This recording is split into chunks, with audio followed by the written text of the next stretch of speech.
Audio Jungle.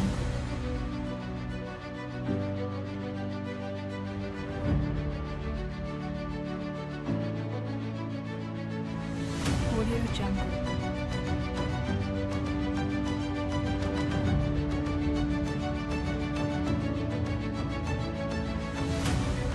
Audio Jungle.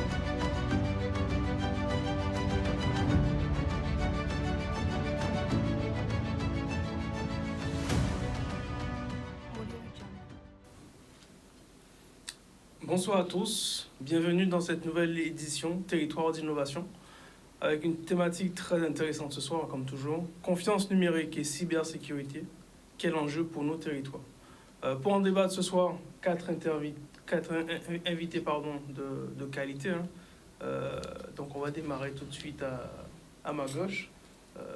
Présente-toi s'il te plaît et dis-nous qu'est-ce qui va consister à ta réponse ce soir sur cette belle question qui est la confiance numérique et cybersécurité, quel enjeu pour nos territoires.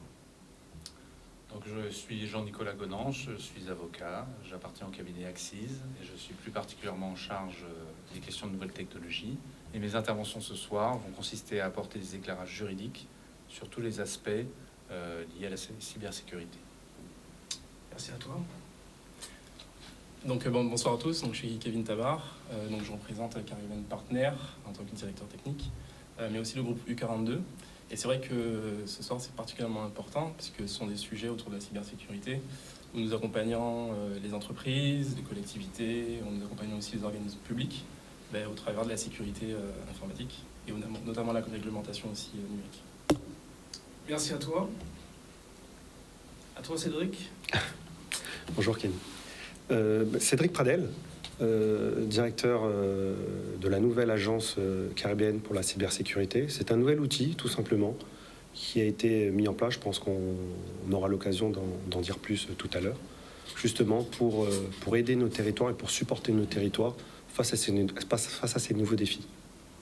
Merci. Notre dernier invité.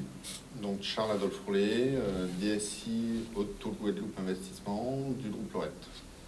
Et donc moi je suis entre guillemets une cible potentielle des cyberattaques et donc je mets en place certaines choses pour essayer de les contrecarrer.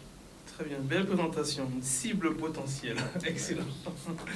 Avant toute chose, comme je vous l'ai dit, je voudrais qu'on commence par une sur la définition. Qu'est-ce que la cybersécurité, mais surtout qu'est-ce que la confiance numérique? Alors, qui est-ce qui veut se lancer sur ces deux définitions? Cédric? Tout d'abord, la cybersécurité. L'objectif, en fait, la cybersécurité, ça va être tout simplement par un ensemble de moyens de sécuriser. Quand on dit sécuriser, c'est garantir, en fait, la confidentialité. Est-ce que mes données en question sont accessibles uniquement aux personnes qui ont le droit? Par exemple, mes données de santé dans un hôpital. Mon carnet de ma commande chez un distributeur, est-ce que c'est accessible uniquement à des personnes qui en ont le droit? Mais également la disponibilité, c'est assez simple. Le service de règlement, par exemple, de la cantine dans une commune, est-ce qu'il est bien disponible lorsque j'en ai besoin? Mais le point qui est surtout à ne pas négliger, c'est l'intégrité. L'intégrité des données, c'est l'ensemble des éléments qui permettent simplement que mes informations restent les bonnes, quoi qu'il arrive. Et la cybersécurité, c'est l'ensemble des moyens qui permettent de remporter, de réussir à faire, à garantir ce triptyque-là en matière de sécurité. C'est ça en fait la cybersécurité. Et ça par tous les moyens, aussi bien organisationnels que techniques.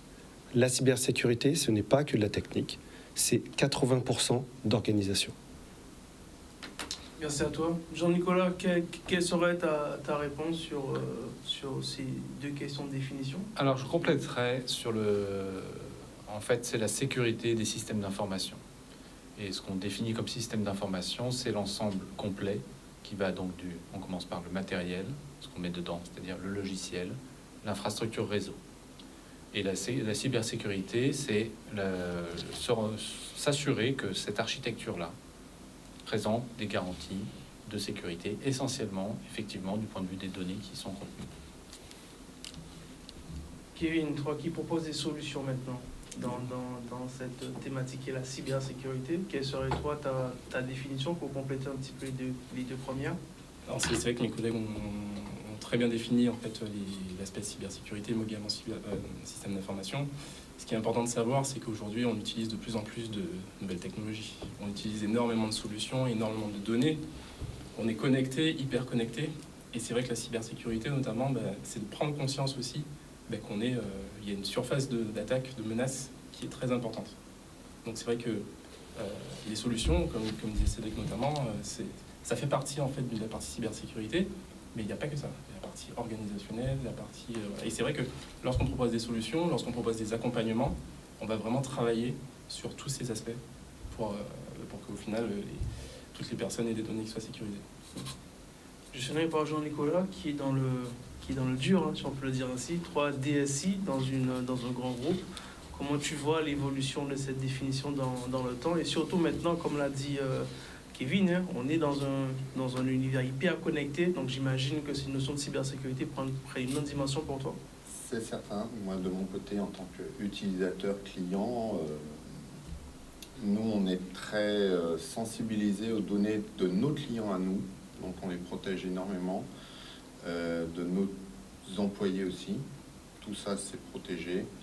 C'est pas que protégé par rapport à la perte de données, ça c'est une chose, mais c'est pour les protéger aussi pour pas que n'importe qui, comme disait Cédric tout à l'heure, puisse y accéder. Parce que même en interne, il pourrait y avoir des personnes qui voudraient essayer de savoir combien telle personne paye ou où est-ce que telle personne habite. Ça, normalement, si cette personne-là n'est pas autorisée à aller voir cette donnée-là, elle ne doit pas y accéder. Donc ça aussi, ça rentre dans la cybersécurité, même en interne d'une société. Très bien. Après ce petit tour de table et ces définitions, confiance numérique, cybersécurité, ce serait bien qu'on fasse une actualité des attaques, hein, comme tu l'as dit Cédric. Si on peut voir le diaporama, s'il te plaît. En entre-temps, explique-nous qu'est-ce que cette actualité des attaques. L'actualité est très très riche en fait en matière de cyberattaque. Pas seulement cette année. On a connu déjà qu'elle était très importante avant quoi, je vais l'indiquer effectivement, c'est surtout en fait avant le Covid. Mais il y a eu une recrudescence en fait des attaques, une augmentation de plus de 30% en 2020. Et cette recrudescence, cette augmentation a vraiment poursuivi. Ce qui est intéressant, par exemple, c'est début d'année, le Costa Rica. Quand je parle du Costa Rica, je parle du pays. Quasiment, on peut dire que le pays... Tu m'as dit qu'il y a des attaques qui ont augmenté. Pourquoi ? Déjà, pour une raison très simple, à cause du télétravail. Parce que le télétravail simplifie également le travail des attaquants. Ça simplifie le travail des attaquants, tout simplement parce que lorsqu'on est en dehors de son entreprise, l'entreprise qui peut mettre en place un certain nombre en fait, de dispositifs, de règles pour sécuriser, elle n'était pas forcément prête, ces règles n'étaient pas forcément prêtes pour être appliquées en dehors du cocon de l'entreprise. Je veux dire qu'on a appris en marchant et comme on n'a pas eu le temps de mettre les règles qui vont bien, ça a créé des failles de sécurité. C'est exactement ça. Tout simplement, en fait, les utilisateurs, des fois, ne sont pas formés.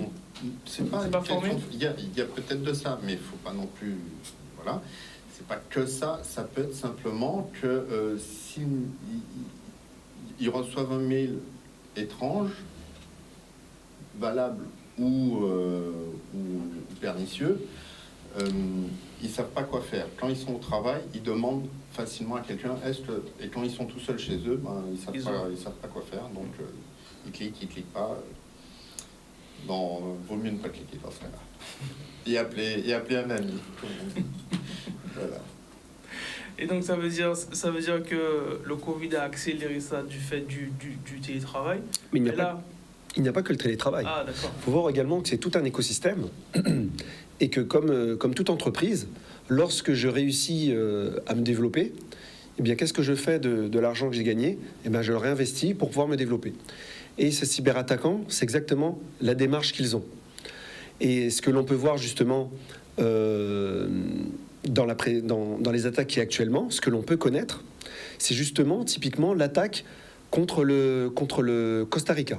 Le Costa Rica, en en début d'année, a connu une attaque, et pour information, ils n'ont toujours pas résolu complètement cette attaque. Il y a 27 institutions publiques qui ont été attaquées. 27 institutions publiques, ça veut dire, imaginez-vous que vous n'avez plus le service des impôts. Les impôts, ce n'est pas que payer ses impôts, mais c'est bien d'autres choses. Imaginez-vous que vous avez la police, le pénitencier, la justice qui peuvent être touchés, le cadastre qui peut être touché. Ça peut chambouler complètement tout un pays. Eh bien, le Costa Rica, c'est exactement ce qui leur arrive. Ils ont même déclenché l'état d'urgence à cause d'une attaque. Deuxième exemple, bien sûr, c'est la guerre en Ukraine. On parle beaucoup de la guerre en Ukraine, sauf que les Russes, par contre, ils ont été relativement transparents là-dessus, avant cette intervention, depuis la Géorgie même, où dans leur livre blanc, en fait, ils avaient déjà indiqué que c'est simple, dans leur stratégie militaire, toute attaque militaire, physique, était préparée par des cyberattaques. Bien, comme dit, comme fait. Et pour la Russie, l'invasion en Ukraine s'est précédée, et pendant même l'invasion, il y a eu également des attaques. Mais là, tu nous as mis un top des cyberattaques et on voit pas, il n'y a pas Antilles, il n'y a pas Guadeloupe, non? On n'est pas attaqué alors, c'est ça que ça veut dire? C'est une excellente question. Effectivement, le second point, on voit Microsoft, on voit Ubisoft et autres. Le gros événement, c'est quand même le centre hospitalier sud francilien de Corbeil-Essonnes, qui est un établissement qui est énorme par rapport aux établissements, et d'ailleurs qui couvre une région en termes de population qui est plus importante que la nôtre, qui s'est retrouvé complètement à genoux. Sur nos territoires, on se retrouve face à un phénomène qui est différent. Est-ce qu'il y a des attaques? Bien sûr que oui, il y a des attaques. Est-ce qu'il y a des entreprises qui en souffrent? Oui, il y a des entreprises qui en souffrent. Est-ce qu'il y a des collectivités qui peuvent en souffrir? Très certainement également. Sauf que il n'existe aucun chiffre sur nos territoires. Les seuls chiffres officiels qui existent, c'est ceux au niveau national. Mais le problème, pour traiter un mal, il faut être en mesure de le mesurer. Et c'est justement l'une des choses qui a motivé la création de l'Agence caribéenne pour la cybersécurité. Mais ça, on va revenir dessus comme tu l'as dit. Je voudrais revenir avec Kevin, hein, toi qui est au cœur de ces prérogatives. Hein. Il vient de dire qu'il n'y a pas de chiffres, on a bien compris ça. Mais en fonction de la masse d'informations que tu as traitées, de clients que tu as traités, d'attaques que tu as traitées, comment tu vois cette évolution et comment tu vois l'avenir sur le terrain? C'est ça. Alors, c'est vrai que ce qui est important, c'est que lorsqu'on parle de cyberattaque, ça veut dire que c'est déjà trop tard. Ça veut dire que malheureusement, c'est comme par exemple quand il y a un feu dans une maison, on ne va pas attendre que l'incendie soit terminé pour ensuite appeler les pompiers. On est d'accord. Donc l'enjeu, c'est effectivement d'aller vraiment très en amont des cyberattaques, de préparer, en fait, ça se pilote, hein, tout à fait, ça se pilote, ça se prépare. Comme le disait aussi Charles Adolphe, c'est vraiment de sensibiliser, ça c'est très important. Et c'est vrai que lorsqu'on parle de cyberattaque, à partir du moment où les solutions sont mises en place le plus rapidement possible, donc ça veut dire avant même qu'il y ait une cyberattaque, à ce moment-là, en fait, ça devient efficace. J'entends ce que tu me dis, mais on a comment dirais-je, un écosystème d'entreprises, 90% de TPE, PME. Tu imagines bien que le budget destiné à la cybersécurité, c'est pas un budget prioritaire. Donc comment tu vends, entre parenthèses, un risque, auquel cas on n'a pas encore de visibilité claire dessus? Alors, ce qui est vrai, hein, ce qui est important, c'est de se dire que lorsqu'on met en place une solution de sécurité, hein, de cybersécurité, on va dire que ça coûte, allez, on va dire x1, lorsqu'on la met en place à partir du moment où on réfléchit en amont. Par exemple, on met en place un nouveau logiciel métier. Si on réfléchit en amont de la cybersécurité, on va dire que ça coûte x1. Si par exemple, on démarre le projet et que c'est à ce moment-là qu'on met en place la partie cybersécurité, on est x10, donc ça augmente. Lorsque c'est en production, ça veut dire que lorsque les utilisateurs utilisent en fait tout le logiciel, à ce moment-là, ça coûte x100 pour mettre en place toutes les solutions de cybersécurité. D'accord. Et lorsqu'il y a une cyberattaque, ça peut être x1000. x1000. Par exemple, il y a, donc malheureusement, c'est en métropole. Mais les gars, il n'y a pas d'exemple guadeloupéen, c'est ça que vous me dites là? Les gens ne communiquent pas. Malheureusement, on ne communique pas. C'est vrai, par exemple, l'hôpital de Dax. Oui, il n'y a pas de nom. Je parle à l'avocat, surtout pas. Donner des noms. Après, le seul problème. Non, je rigole. Le seul problème de communiquer là-dessus, c'est que ça peut donner une mauvaise image par rapport aux clients, par rapport aux usagers, aux choses comme ça. Mais pourtant, je crois que sur les ondes télé et radio, on a tous entendu des informations sur plusieurs, disons, entreprises qui ont été touchées. Jean-Nicolas, toi... J'aurais une Ouais. simple remarque là, Vas-y. sur la réalité en fait de la menace. Et ça, c'est quelque chose que tout le monde peut constater. Alors, en fonction de ce que vous utilisez comme messagerie pour vos mails, en fonction des filtres que vous avez mis en place, regardez un petit peu dans le contenu de vos mails, dans vos spams. Tout le monde reçoit en permanence des mails qui en fait sont des tentatives de phishing. Phishing, tu définis. C'est-à-dire, en fait, c'est vous inciter à ouvrir le contenu d'un mail, généralement une pièce jointe, et qui, ça je laisserai les spécialistes en parler, mais généralement ce qui est l'amorce en fait de tout le processus d'attaque. Et ça, voilà, donc vous ouvrez votre boîte mail, vous allez les voir. Si vous êtes moins au courant des choses, vous n'allez pas avoir le réflexe de lire l'adresse email, parce qu'elle va un peu ressembler à une adresse officielle. Vous allez voir que le contenu ressemble, si vous n'êtes pas au fait des choses, ça peut ressembler à quelque chose d'officiel. Tout ce qui va vous pousser en fait à soit cliquer sur un lien, soit télécharger. Et ça, Guadeloupe comme partout dans le monde, tout le monde en ressent en permanence. Je suis attaqué, je finis, je suis attaqué, j'ai ouvert ce mail. Quel est le rôle de l'avocat dans la réponse, si on peut dire? Parce qu'en fait, alors, bon, on entre dans le vif du sujet, mais c'est les aspects techniques des attaques. Les autres participants donneront plus de détails. Mais ce qui est sûr, en fait, c'est que c'est un processus en cascade. C'est-à-dire qu'à partir du moment où il y a une compromission, parce qu'on parle de compromission en fait de votre système d'information, d'accord, peu importe ce que l'attaquant va faire, à ce stade-là, c'est assez indifférent. Mais ça veut dire que votre entreprise, parce qu'on parle d'entreprise, alors ça vaut pour les particuliers, mais là on s'occupe des entreprises parce que les enjeux sont démultipliés. Votre entreprise fonctionne dans un écosystème. Alors, il a été évoqué tout à l'heure l'écosystème interne de l'entreprise, donc ses relations avec ses salariés notamment, mais également ses clients, ses fournisseurs, ses secrets. Voilà. Et il va falloir très rapidement, il y a deux réponses immédiates. La première, qui est pénale, en fait, c'est le dépôt de plainte. D'accord ? Ce qui va permettre éventuellement d'identifier les auteurs. Il ne faut pas non plus être... Si c'est une attaque qui vient de l'autre bout du monde... Alors, plus elle est sophistiquée, plus vous avez de chances que ce soit, que ça parte Au moins, c'est directement. pour marquer le coup, il faut mettre le... Alors, ça pose un problème très pratique.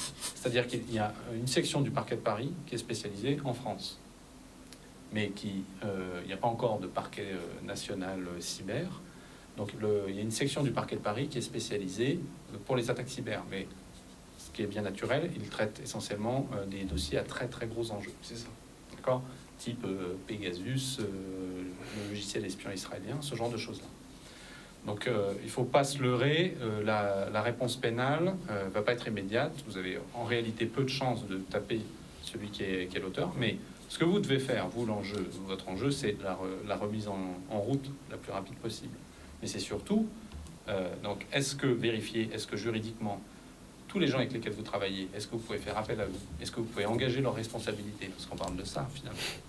Vos prestataires, est-ce que vos prestataires sont au niveau? Est-ce qu'ils respectent l'état de l'art? Vous, votre propre responsabilité vis-à-vis de tous vos partenaires commerciaux, vis-à-vis des personnes dont vous traitez les données personnelles. Parce que si vous n'êtes pas au niveau en termes de cybersécurité et qu'il y a une fuite, c'est l'article 32 du RGPD. Donc vous allez prendre une sanction Alors, administrative. RGPD, c'est quoi? Le règlement général de la protection des données. D'accord, merci. Un règlement européen qui traite des données à caractère personnel. Donc, ça veut dire que très rapidement, vous allez avoir... Alors, idéalement, si vous êtes un peu près, vous allez ralentir, vous allez accélérer ce processus-là, mais de toute façon, il va falloir réagir très très vite.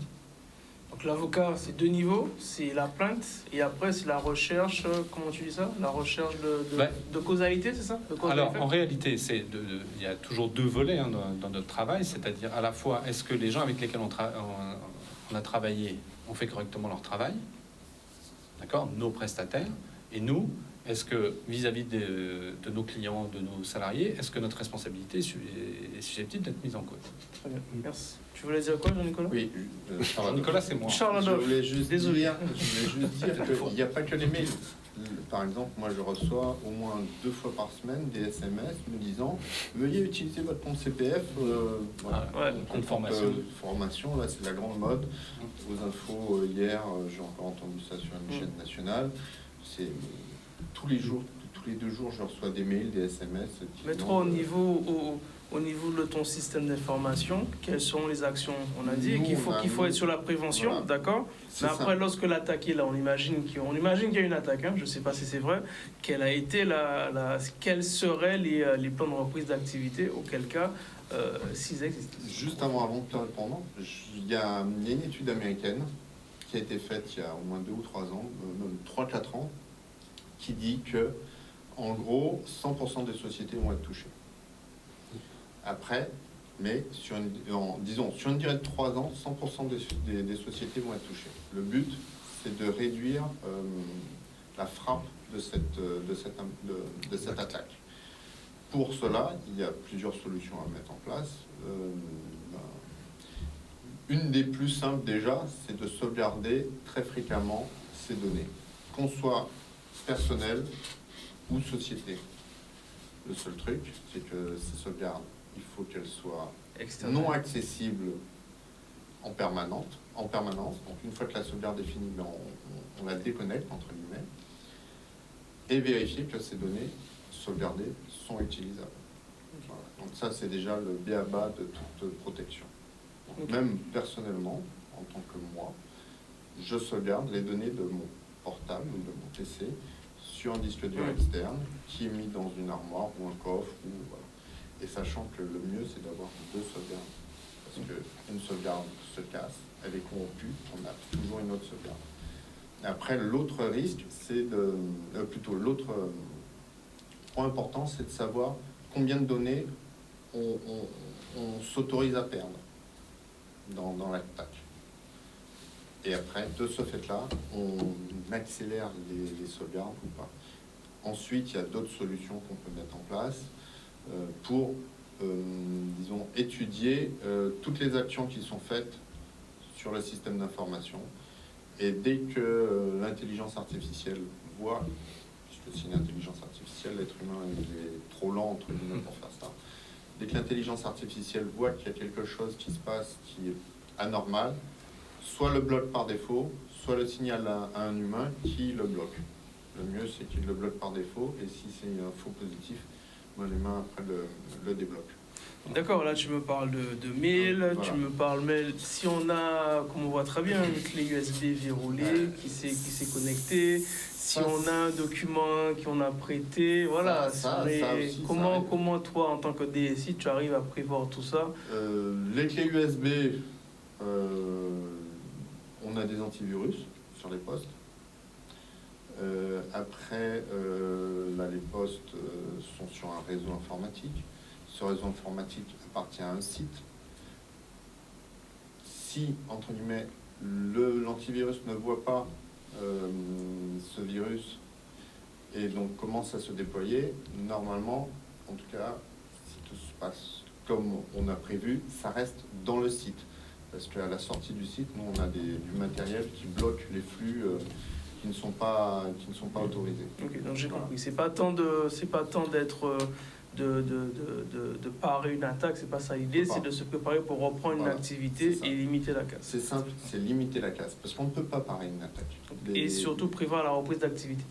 Dans le moindre temps, Très bien. en perdant le moins de données possible. Et d'argent possible. Et donc d'argent. Voilà. Nous sommes au moment de la pause, donc nous reviendrons tout de suite après cette page de pub. Merci à vous. Nous revoici pour la deuxième partie, territoire d'innovation. Confiance numérique et cybersécurité, quels enjeux pour nos territoires.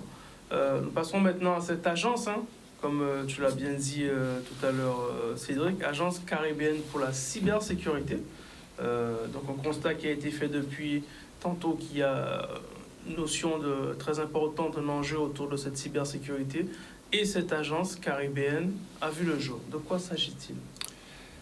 L'objectif, c'est simplement de doter nos territoires. Quand je parle de nos territoires, je parle des territoires français d'Amérique. Donc c'est vraiment très très large. Alors, pourquoi un bateau ? Simplement parce que déjà, on est en zone insulaire. Ah, d'accord. Donc ça veut dire que contrairement à la France hexagonale, si on a la défense, on n'a pas du tout les mêmes problèmes que nous. Donc c'est déjà ça le premier point. Et face à cette réalité, puisque c'est une réalité particulière, le fait d'être en situation d'insularité, eh bien les mieux placés pour pouvoir traiter ce sujet-là, c'est tout de même nous. C'est pour cela, effectivement, l'objectif, c'est de fournir un outil adapté à nos réalités. Adapté à nos réalités aussi bien pour nos entreprises que pour nos différents administrés, citoyens, clients. C'est vraiment pour apporter vraiment une solution à la population. Pourquoi ? Parce que justement, dans la thématique que tu abordes et que l'on aborde ce soir, sur les enjeux ils ne sont pas que pour les entreprises, ils sont également pour les particuliers. L'exemple trivial, j'étais pas plus tard qu'avant-hier dans une pharmacie, et dans cette pharmacie, on me demande tout un tas d'informations pour un médicament, pour deux médicaments. On demande mon numéro de téléphone et mon adresse. Très bien, je pose la question, pourquoi faire ? Et on me répond, parce que sinon je ne peux pas cliquer sur l'autre bouton sur l'ordinateur. Je leur dis, mais ça, c'est pas mon problème, ça. Il y a une réglementation qui s'appelle le Règlement général pour la protection des données. C'est un règlement européen qui s'applique partout. Et si vous avez besoin de mes données, il n'y a pas de souci, mais je veux juste savoir pourquoi. Donc la personne n'était pas en mesure de me donner l'information. Je lui ai indiqué très gentiment qu'il n'y a pas de souci, elle pouvait mettre son numéro et son adresse. C'est peut-être un peu sec. Je l'ai dit avec un gentil sourire. C'est un peu sec. Je l'ai dit avec un gentil sourire, mais j'ai expliqué. J'ai expliqué. Mais cela n'empêche que ce qui est intéressant, c'est que lorsque j'étais dans cette boutique, un autre client m'a interpellé pour me poser des questions et pour m'interroger là-dessus. On voit qu'il n'y a pas la connaissance. Il y a une Exactement. Mais ce qui est intéressant également au-delà de ça, c'est qu'en fait, on se rend compte qu'au fond, les Français sont intéressés et tiennent à leurs données. C'est juste qu'il faut effectivement qu'il y ait un accompagnement. Il y a tout un processus de sensibilisation, je dirais même d'acculturation qu'il faut mettre en place. Et ce qui me permet justement de revenir sur l'agence. Et le rôle de l'agence, ça fait partie effectivement des missions de l'agence. La seule chose, c'est qu'on est sur des territoires restreints. Donc ce qui a été décidé, l'objectif, c'est simplement de pouvoir se mettre ensemble, un certain nombre de territoires, pour pouvoir couvrir l'ensemble de ces sujets-là. Pourquoi ? Tout simplement parce qu'on a souvent les mêmes acteurs économiques, on a les mêmes difficultés socio-techniques, parce qu'on dépend d'une fibre optique qui arrive sur nos territoires. La Réunion, pas plus tard qu'en début d'année, ils ont une rupture de fibre. Ça a empêché les versements d'aide sociale. Ça a même empêché le règlement de certains salaires. Donc là, ça impacte vraiment la vie de tous les jours. Donc l'objectif, c'est simplement pour nos territoires de ne pas attendre d'arriver dans ces conditions pour réagir. Pour moi, en fait, il y a deux solutions. Au regard justement de l'actualité que l'on a pu balayer tout à l'heure des cyberattaques, on peut avoir deux positions. La première, c'est de se dire, bien tout ça, ça se passe dans le monde, mais en fait, ça ne nous concerne pas. Nous, on a un joli petit havre de paix et on n'est pas concerné. C'est une première option qui se défend peut-être. Et une deuxième option, c'est se dire, il y a quelque chose qui ne va pas. Et nous, dans notre cas, c'est de se dire plutôt qu'il y a quelque chose qui ne va pas, il faut absolument anticiper avant que ça devienne particulièrement grave. Comme on disait tout à l'heure, c'est la prévention qui va permettre après de pouvoir enrayer les différentes catastrophes qui peuvent arriver. Tu as dit qu'il y a des partenaires. Donc Kevin, tu es partenaire de cette agence. Qu'est-ce que tu attends ? Quelle est ta fonction et quelle est la vision que tu as de celle-ci ? Donc c'est vrai qu'on est très content vraiment d'avoir la création de l'agence, parce que on parlait des territoires, les enjeux des territoires, on parlait du contexte insulaire. C'est vrai que c'est important aujourd'hui de s'appuyer de plus en plus sur des compétences qui sont aussi locales, de s'appuyer sur des interlocuteurs aussi qui sont en proximité. Et le fait d'avoir une agence qui est vraiment concernée, qui est vraiment impliquée aussi vraiment dans ce contexte caribéen, pour nous en tant que partenaire, en tant qu'apporteur de solutions, en tant que consultant aussi pour accompagner les entreprises et même former aussi, c'est très important, c'est très intéressant. C'est vrai que la partie sensibilisation, la prise de conscience, ça fait partie vraiment vraiment c'est la chose la plus importante. Ce qu'on dit souvent en sécurité informatique, même dans l'informatique tout court, c'est que le problème, il est entre la chaise et l'écran ou le clavier. Voilà. Sauf que en sensibilisant de plus en plus les personnes, que ce soit les citoyens, les entreprises, en fait, on dit que c'est la première ligne de défense. Voilà. Et c'est vrai que le fait d'avoir une grosse impulsion au niveau caribéen ça va vraiment permettre en fait que la cybersécurité dans le sens large puisse du coup monter en compétences, puisse avoir beaucoup plus d'impact pour notre économie.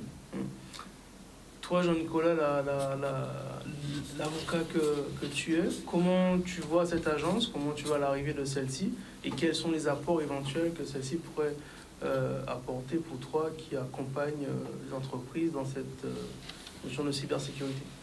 Alors, il y a deux aspects de mon point de vue en tant qu'avocat, mais typiquement du point de vue même du cabinet que je représente. Le premier, c'est d'identifier, ce qui est très important, d'identifier les interlocuteurs. Ça, c'est la clé. Et l'intérêt d'avoir une réponse, une structure locale, c'est, par exemple, ce que propose à l'échelon national cybermalveillance, c'est-à-dire j'ai un souci, j'identifie un prestataire qualifié. Là, ça permet d'avoir quelqu'un qui est proche, donc je peux orienter mes clients. Si moi-même, parce que je suis également une entreprise, j'ai un problème, je peux facilement avoir quelqu'un dont la compétence est reconnue. Le deuxième aspect qui est très intéressant de mon point de vue, c'est l'émergence d'une culture cyber, et je pense que ça sera une des tâches de l'agence. Et la culture cyber, elle est comme toujours dans le cyber, il y a deux faces. Il y a une phase technique et une phase juridique. C'est-à-dire que le progrès d'une culture cyber dans la population en général, chez les entreprises en particulier, parce que moi, ce dont je m'occupe, ce sont les entreprises essentiellement, c'est la mise en place de tous les outils à l'intérieur de l'entreprise, aussi bien vis-à-vis des salariés que les contrats, faire que le système soit non seulement le plus robuste possible, mais ça, c'est pas ma partie. En revanche, la résilience, ça intéresse les juristes. Okay. Donc, on a bien compris qu'il y a toujours les deux versants sur la réponse et surtout la prévention. Charles Adolphe, là, je ne me suis pas trompé. Ouais.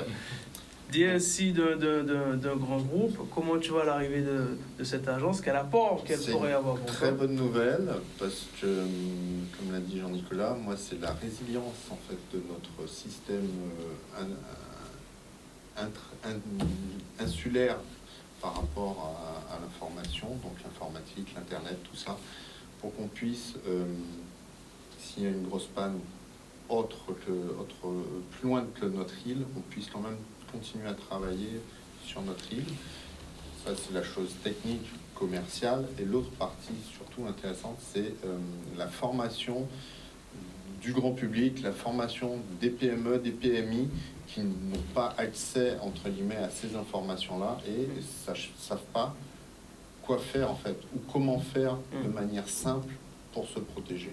Okay. Donc, je vois les missions, représentation, observatoire, acculturation, souveraineté et surtout réponse aux incidents. Donc on est sur 5 grandes missions, c'est ça? C'est exactement ça. 5 grandes missions que l'on a bâties en fait au fur et à mesure des besoins. Mais surtout, ce qui est très important en plus sur ce point-là, c'est qu'on va intégrer également le programme de l'ANSSI. Donc l'ANSSI, c'est l'Agence nationale pour la sécurité des systèmes d'information. Dont on a un représentant ici présent. Hein? Non. Je suis l'agence caribéenne pour la cybersécurité. Je ne suis pas l'ANSSI, je ne suis pas membre de l'ANSSI. Moi, je fais partie de l'outil dédié à nos territoires.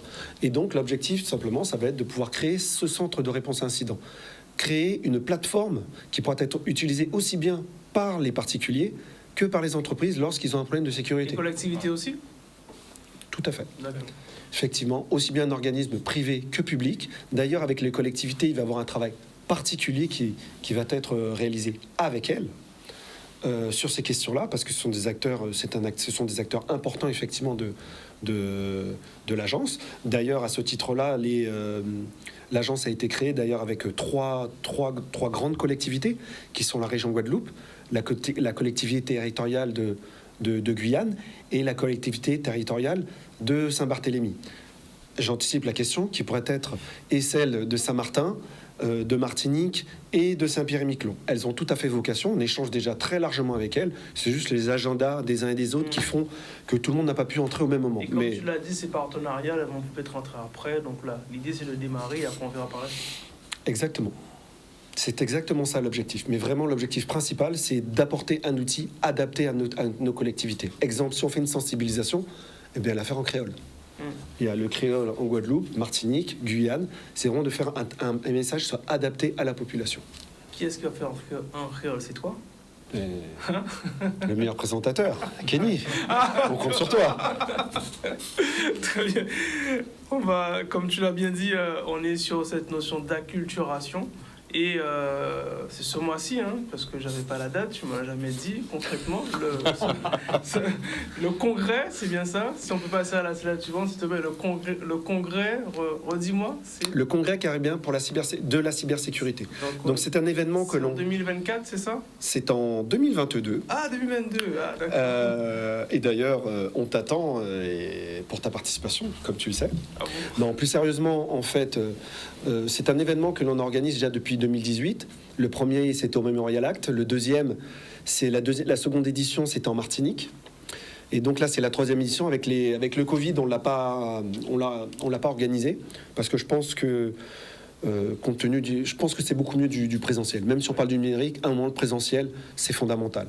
Donc là, en partenariat donc avec la ville des Abîmes, donc on organise les 26 et 27 octobre le congrès caribéen de la cybersécurité. Donc ce sera des conférences plénières, des ateliers débats également. Donc par exemple, le premier jour, on va parler de gestion de crise ou l'art de maîtriser les risques. C'est quelque chose qui est juste fondamental. En matière de cybercrise, il n'y a que de la... Je reprends les termes du directeur de l'ANSSI. Il n'y a pas de cybercrise, il n'y a que des crises. Parce qu'en matière de crise, la gestion de communication, c'est toujours la même chose. Donc, on aura également un superbe exercice qui s'appelle en direct d'une cybercrise dans un établissement de santé.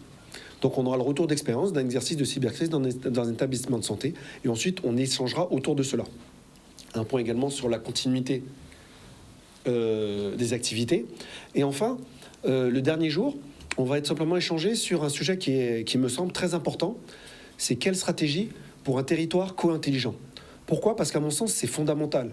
Nos sociétés se transforment, mais maintenant, comment on installe, comment on instigue même, je dirais, la confiance numérique.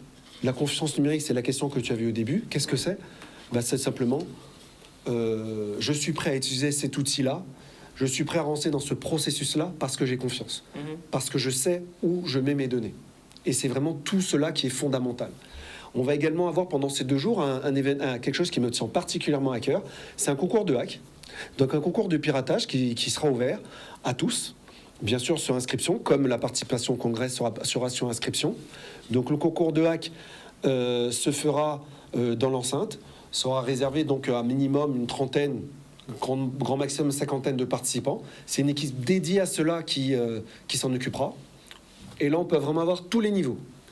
On peut vraiment avoir tous les niveaux, du débutant à l'expert. Et ça nous permettra d'avancer. Et peut-être que ça permettra d'ailleurs à l'agence également de recruter, puisque c'est tellement un énorme challenge. Et cela, ce sera vraiment... c'est un exercice qui est vraiment très particulier, qui est ce challenge. Donc le contact, pour avoir des informations, c'est celui qui est tout en haut, le mail qui est tout en haut, ccc2022@acib.org. Et je rappelle que ce sera effectivement au palais Félix Proto des Abîmes. Donc c'est sur inscription ou il faut être invité? C'est sur inscription et validation de l'inscription. Très bien. Donc Kevin, c'est toi qui vas gérer le concours de hack, c'est ça? Alors non, parce que justement, il y aura une équipe qui sera dédiée. En revanche, je serais vraiment très intéressé par voir notamment les résultats, savoir toutes les techniques, parce que c'est vrai qu'en termes de hacking, les hackers, ou même les contre-attaqueurs, c'est-à-dire tout ce qui est contre les hackers éthiques, ça veut dire que ceux qui n'ont pas d'actes malveillants en faire à violer les données des différentes personnes, c'est vrai que généralement, c'est toujours intéressant de voir les techniques qui sont utilisées, parce que nous, après, quand on va fournir des accompagnements, fournir des solutions, il faut qu'on soit en mesure de pouvoir y répondre. Donc, très intéressant. Très bien. Jean-Nicolas, comment tu vois ce congrès, toi? Est-ce que pour toi, c'est une bonne chose? Comment tu l'accueilles? Et est-ce que tu y participeras? J'y assisterai, ça c'est sûr. participerai probablement pas parce que j'aurais pas le niveau en hacking. Ah, la modestie, là. Et non, mais bon, c'est des événements qui sont importants parce que c'est vraiment toujours l'idée vraiment l'émergence d'une culture locale de cyber, et c'est absolument fondamental. Donc, moi, je suis très attentif à ce genre de choses. La même question pour toi? Personnellement, je serai présent aussi, Ah, excellent. ça c'est sûr. Mais j'étais déjà présent à celui le Tous. précédent de Guadeloupe. Non, j'étais pas Ah, pour venu en Martinique. Martinique, mais à mon grand désespoir. Et il y avait trop de travail, j'ai pas pu me déplacer. Donc je serai présent aux Abîmes, donc c'est ma ville. Et j'espère qu'il y aura quand même pas mal de monde, pas que des grandes sociétés, mais aussi des petites sociétés, des artisans qui viennent voir, en fait, qui viennent s'acclimater à ce nom de cyber. On a bien compris, maintenant, toute l'activité économique, de près ou de loin, on est lié au numérique. Et d'être lié maintenant au numérique, on est lié à tout ce qui est cybercriminalité. C'est ça. Et on a bien vu, c'était quand l'an passé, dans des communications d'entreprises qui ont été bloquées à cause de ça. Comme tu l'as bien dit, hein, si on ne prévoit pas avant, c'est des fois 100, des fois 1000 à la fin. Donc cette notion de précaution et de prévention est extrêmement importante. On arrive déjà à la fin, ça passe très très vite. Hein. On va faire un tour de table en conclusion, puisqu'on a fait un tour de table en ouverture. Je commence à ma droite. Donc, en conclusion, faites gaffe à vos données. Pensez à sauvegarder vos données personnelles. Moi, je parle là à tous les Guadeloupéens. Pensez à sauvegarder vos données de votre PC sur un disque dur que vous mettez dans une armoire, et que vous faites ça une fois par mois, une fois tous les 2 mois, une fois tous les trimestres, c'est pas grave. Parce que un virus peut passer, le PC peut tomber, se casser, et là on perd tout. Les photos de bébé, les photos du grand-père, tout ça. Donc pensez à sauvegarder vos données. Merci à toi. La question, effectivement, c'était l'enjeu. Je pense que c'est fondamental. Ce dont on a besoin, c'est vraiment une prise de conscience. Aussi bien du particulier, puisque le directeur est un particulier, le président est un particulier, tout le monde a une vie également à titre privé. Et cela, moi je demandais en fait aux personnes qui sont là, qui nous écoutent, qui partagent ce moment-là avec nous, un petit exercice très simple. Repenser à ce que l'on a pu faire dans la journée, ou bien dans la semaine, et de se refaire tout ce que l'on a fait sans numérique. Bon, déjà, ils ne pourraient pas nous écouter. C'est clair. Tu ne peux pas m'appeler. Je n'aurais pas pu t'appeler. Il n'aurait pas été possible non plus de se synchroniser pour aller chercher les enfants, par exemple. Tous ceux qui utilisent WhatsApp, ce qui n'est pas mon cas, comme tu le sais. Toutes les personnes qui sont sur Facebook, ce n'est pas possible. Ceux qui avaient besoin de faire une carte grise, ce n'est pas possible. Ceux qui avaient besoin de consulter le carnet des enfants, le carnet de notes des enfants, ce n'est pas possible. En fait, notre adhérence en fait au numérique est devenue malheureusement pas forcément très contrôlée. Mais au-delà de ça, ce que j'ai bien aimé, certaines personnes m'ont demandé mais est-ce qu'on peut encore faire marche arrière ? À mon sens, je pense que la décision a été prise déjà et que la réponse est non. Donc là maintenant, la question c'est pas est-ce que je freine des 4 fers ? C'est très bien. Je suis face à un élément sur lequel je n'ai plus maintenant, on ne se pose plus la question, donc je le prends maintenant juste comme quelque chose de... C'est fait. Et maintenant, il faut se mettre en ordre de bataille pour vivre dans ce monde-là. Donc je pense que c'est un exercice intéressant, même dans la vie de tous les jours, de se dire, ben voilà, tu touches tel élément, ben ça fonctionne plus. Et comme ça, on peut vraiment prendre conscience. C'est-à-dire que même le chef d'entreprise, tout à l'heure, la question était posée, oui, mais lui, il n'a pas les moyens. Certes, eh bien, il faudra qu'ils choisissent un moment. Moi, je connais même une société dans l'aluminium. Ils ont perdu toute leur base de données clients. Quand je parle de société, je ne parle pas d'un grand groupe, avec les moyens autres, d'une TPE, comme tu l'indiquais si bien. Oui, ça n'empêche qu'ils ont les mêmes enjeux, qu'ils ont la même problématique. Il faut trouver quelque chose. Il existe des solutions et l'agence identifiera ces solutions parce qu'elles n'ont pas le temps, très clairement, de le faire. Donc, elle identifiera l'ensemble de ces solutions pour essayer en tout cas de leur présenter le plus simplement possible pour qu'ensuite il y aura quand même un travail à faire, il y aura de l'investissement à faire. La cybersécurité dans une entreprise, c'est comme un château de cartes. Sauf qu'on arrive avec une nouvelle carte, qui est celle de la cybersécurité. Et il faut le faire rentrer dans le château de cartes, sans effondrer le château de cartes. Et donc là, nous, on est là pour les aider pour réussir à faire cela. Belle ambition pour cette agence. On attend... Je vois que de toute façon, tu as les épaules pour ça, donc je te fais confiance. Kevin, à toi.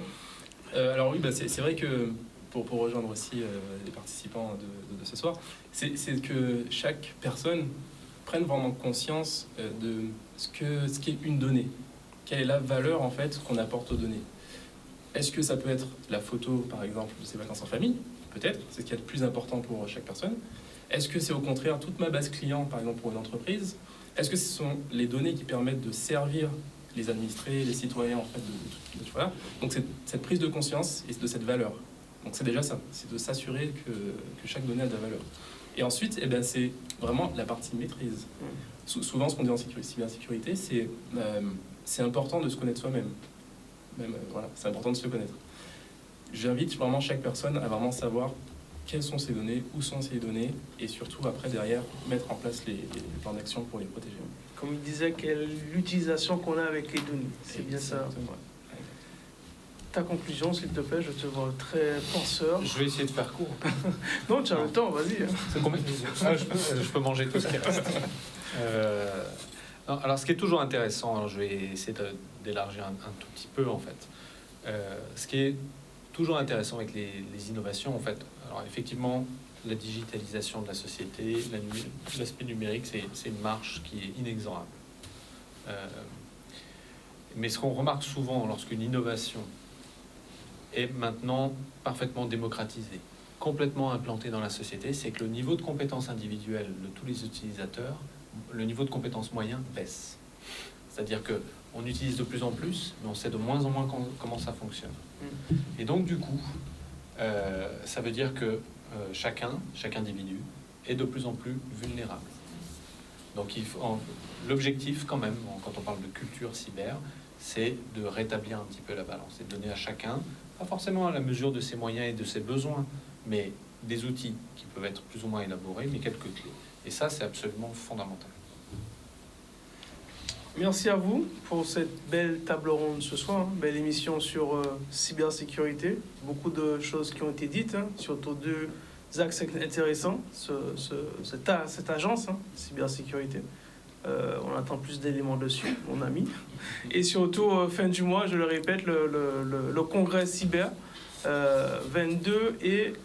Non 26 et 27. 26 et 27, je suis le mauvais élève, 26 et 27. Si j'étais invité, ben, j'aurais su la date. Animateur.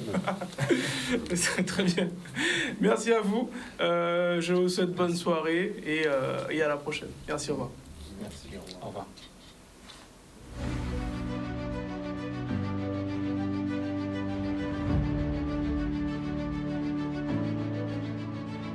Audio Jungle.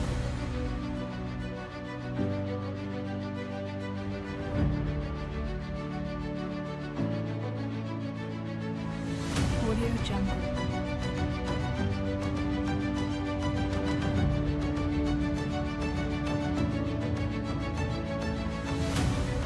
Audio Jungle.